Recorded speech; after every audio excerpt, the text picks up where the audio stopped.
Será que é possível perder a salvação?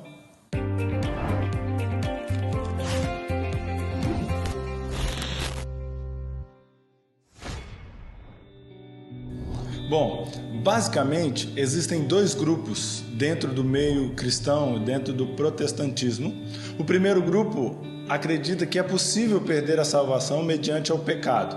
Então, uma vez que você peca, você cai da graça, precisando então de um novo arrependimento para que você então novamente seja salvo por Cristo Jesus.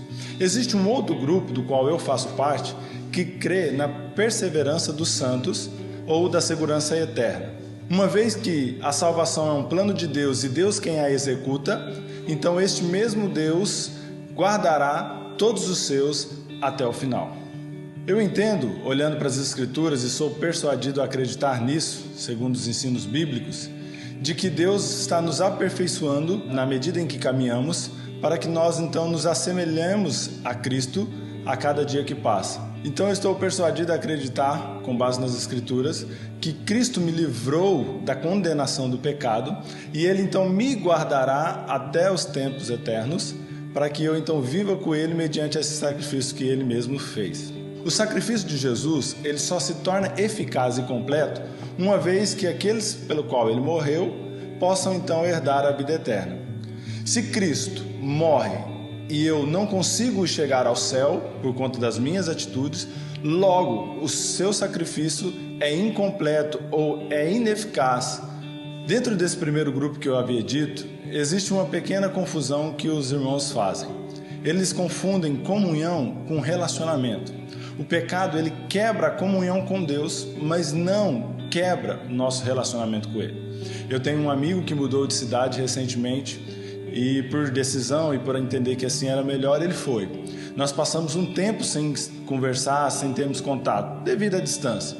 Mas nós não deixamos de ser amigos. Recentemente falei com ele, depois de um bom tempo sem falar, e foi tão legal essa conversa, porque é como se nós nunca tivéssemos nos separado ou como se nós não estivéssemos longe. Dada e preservadas as proporções dessa analogia, nós precisamos entender que o pecado quebra a nossa comunhão com Deus, todavia não rompe o nosso relacionamento com Deus. Eu gosto de pensar nessa ideia de santificação, porque é isso que acontece com nós. Não é que nós fomos livres do pecado, não, nós somos livres da condenação do pecado.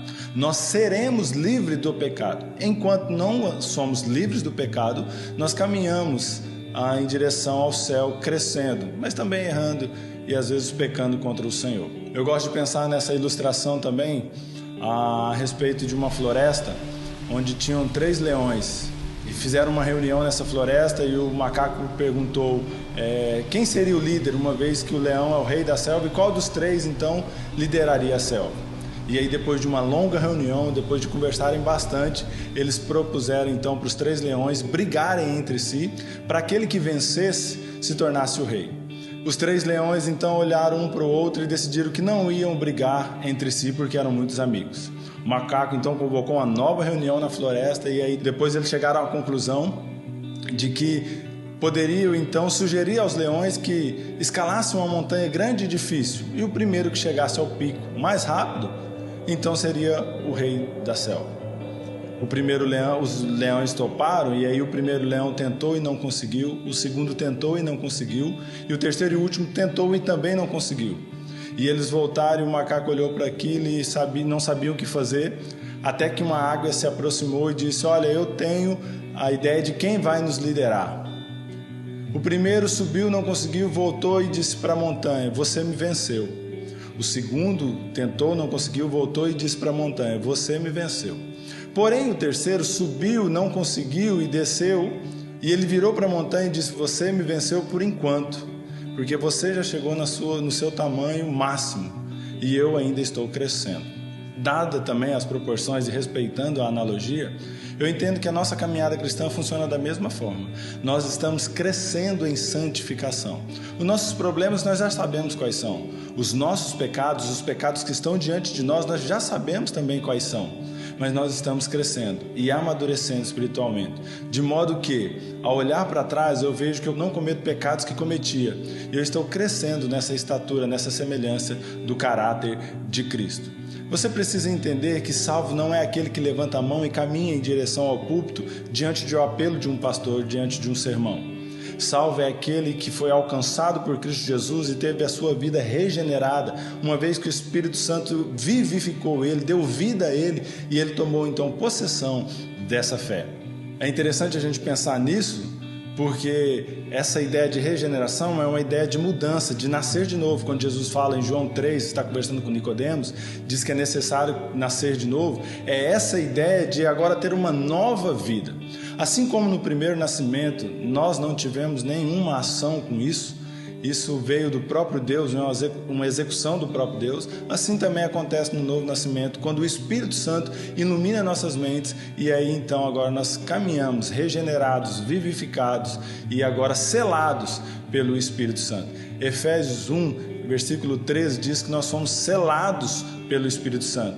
E a ideia então é de um tempo antigo, onde o rei ou o imperador selava com o seu anel algum documento ou algo, dizendo que aquilo pertencia a ele. Então nós somos selados com o Espírito Santo e nós então pertencemos ao Senhor e nada nem ninguém pode nos separar do amor que está em Cristo Jesus. Nós olhamos para a história da Bíblia, a história da humanidade, nós sempre vemos o ser humano tomando decisões erradas, escolhendo errado e, portanto, eu não acredito que Deus deixaria a nossa escolha, essa ideia ou essa questão de perseverar até o final.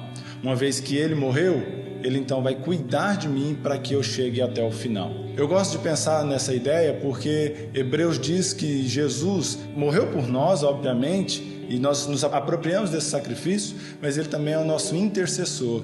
Jesus é o nosso advogado. Ele morreu para nos salvar, morreu no passado, salvando-nos do pecado, da ira vindoura, da condenação, e junto com Deus hoje Ele intercede por nós na medida em que nós erramos. Então, uma vez que eu entendo tudo isso, eu me aproprio desse Jesus que é Salvador e desse Jesus também que é Senhor. Salvador porque Ele me salvou mediante a sua morte e ressurreição. E Senhor porque eu devo seguir, eu devo obedecer e eu devo então entender o que Ele quer de mim e viver para Ele. O que muitas pessoas não entendem é justamente isso. Muitos dizem acreditar em Jesus como Salvador apenas com medo da ira vindoura do inferno, mas não querem um Jesus Senhor. Eu já não consigo desassociar Jesus Salvador de Senhor. Eu entendo que Ele é o nosso Salvador e também Senhor, por isso eu tenho que viver de acordo com a vontade e o querer dEle. R.C. Sproul, ou Robert Charles Sproul, diz que a minha salvação não é pela minha obediência, mas a minha obediência é uma resposta à fé salvadora ou à graça salvífica. Então hoje eu sou obediente a Cristo Jesus porque Ele me salvou, me selou com o Espírito Santo e agora então eu sou capaz de andar de acordo com a vontade e o querer do próprio Deus.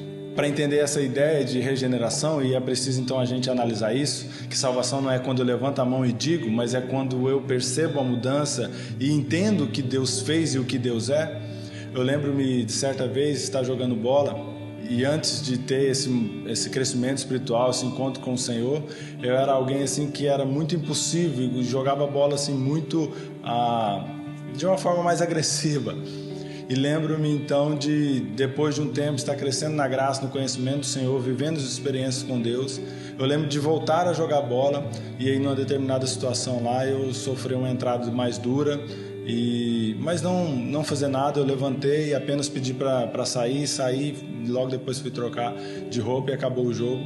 Deu um início de confusão com os que ficaram no campo por conta dessa entrada, mas é interessante que no final o nosso time estava lá tirando o uniforme e alguém disse: olha, fulano deu sorte porque ele deu essa entrada dura, foi no Luciano, se tivesse sido em outro, o trem tinha ficado pior, tinha ficado feio. Isso não deixa de ser um testemunho, porque eu era de um jeito e agora eu sou de um outro jeito e caminho para continuar sendo transformado por Cristo Jesus. Então, se você quer saber se você é salvo, você tem que olhar para a sua vida, como você era e como você é. Não significa que você foi transformado completamente, ainda não, mas será. E é justamente por isso que eu acredito que você não perde a salvação. Jesus, Ele expiou nossos pecados de forma completa e eficaz. Esse é o motivo pelo qual nós não perdemos a nossa salvação. Obviamente nós perdemos a nossa comunhão com Deus quando erramos, mas nós não perdemos a nossa salvação, porque nós fazemos parte de um povo, de propriedade exclusiva do Senhor, o Deus que nos salvou e vai nos perseverar e nos ajudar em perseverança até o final, para que então nós sejamos salvos. Eu não consigo pensar que Cristo morreu por mim e eu não fui para o céu por conta própria, porque eu errei. Caso contrário, se eu chegasse no céu por também ter perseverado por conta própria, eu chegaria lá por mérito, e a entrada no reino dos céus não é por mérito. João 10, 28, a parte B, diz que ninguém pode arrancar da mão de Cristo aqueles que são seus. A ideia do texto é sobre as ovelhas, e Cristo então está dizendo que ninguém pode tomar de suas mãos as suas ovelhas. Romanos 8:1 vai dizer que nenhuma condenação há para aqueles que estão em Cristo Jesus. Nós temos o próprio Cristo fazendo a oração sacerdotal no capítulo 17 de João. Nós temos ele orando pelos seus e ele também vai se sacrificar pelos seus.